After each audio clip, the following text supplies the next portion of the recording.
देखिए, कराची यूनिवर्सिटी में जहाँ पे डॉक्टर रियाज पढ़ाते हैं, वहाँ पे रेंजर्स को भी कुछ 30 साल हो गए। तो उम्मीद तो ये की जानी चाहिए थी कि इतने अरसे तक कोई इदारा जो है यूनिवर्सिटी में बैठा रहता है तो उसकी कुछ तालीम हो जाए, कुछ वो सीख लेते हैं कि ये दुनिया कैसे चलती है। जो उन्होंने बात की है ब्लास्फेमस मटीरियल की, ये सारी कहानी एक दफ़ा चल चुकी है। ख़ुद मुल्क के वज़ीर दाखिला कह चुके हैं कि कोई गुस्ताखी नहीं हुई। अदालतें वो जो थे ब्लॉगर्स, उनको बारे में ये फ़ैसला दे चुकी हैं कि इन्होंने कोई गुस्ताखाना काम नहीं किया।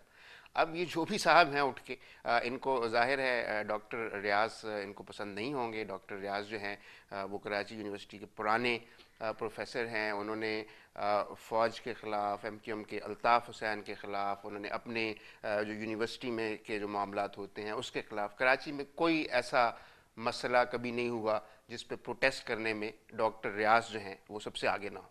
वो कराची में उनके दोस्त जो हैं उनको एजिटेटर इन चीफ कहते हैं। उनकी ज़िंदगी का मकसद ये है आवाज़ बुलंद करना, और वो 20-25 साल से ये काम कर रहे हैं।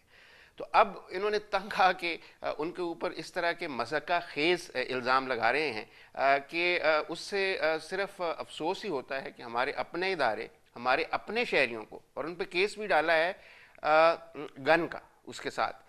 जो भी वहाँ पे पढ़ा है, जिसने भी कभी मुलाकात की है एक ही दफ़ा, वो जानता है कि सारी ज़िंदगी जो है डॉक्टर साहब गन्स के ख़िलाफ़ बातें करते रहे हैं।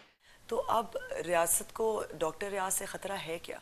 उनके दोस्तों से मैं बात कर रहा था तो एक तो ये कह रहे थे कि चलें, सूरत हाल कुछ बेहतर हुई है, कम से कम डॉक्टर रियाज को जो है अरेस्ट किया है, वो अदालत में हैं, आएंगे, उम्मीद है कि उनकी ज़मानत होगी, केस चलेगा, जो अपना केस साबित करने की कोशिश करेंगे।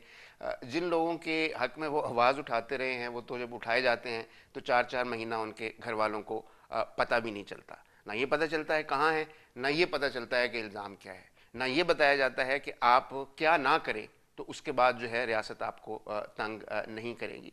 मेरा ख्याल है ये रियासती अदारों के मुंह को खून लग चुका है, क्योंकि अदालतें कोशिश करके देख चुकी हैं कि उनको कोई नहीं पूछ सकता कि जिस बंदे को उठा लें, जितने दिन मर्जी रखें, जब दिल करे छोड़ दें।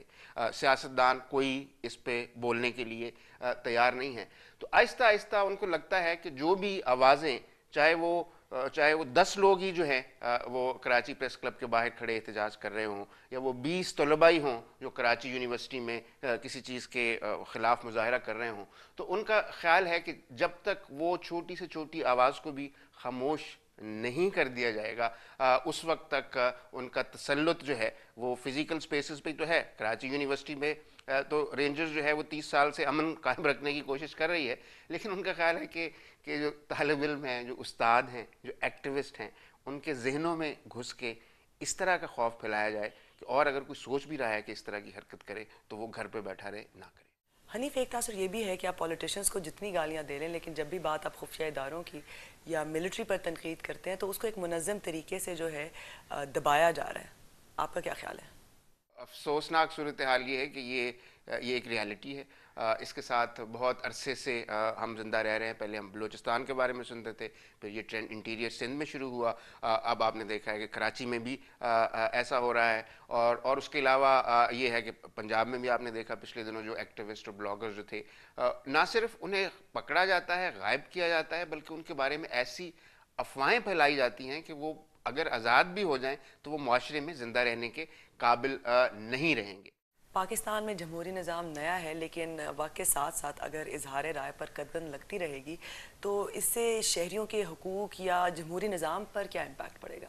जितना उसको बंद करने की कोशिश की जाती है, जितने ज़्यादा लोगों को उठाया जाता है, उतने ही ज़्यादा लोग उसकी जगह पे बोलने के लिए आ जाते हैं।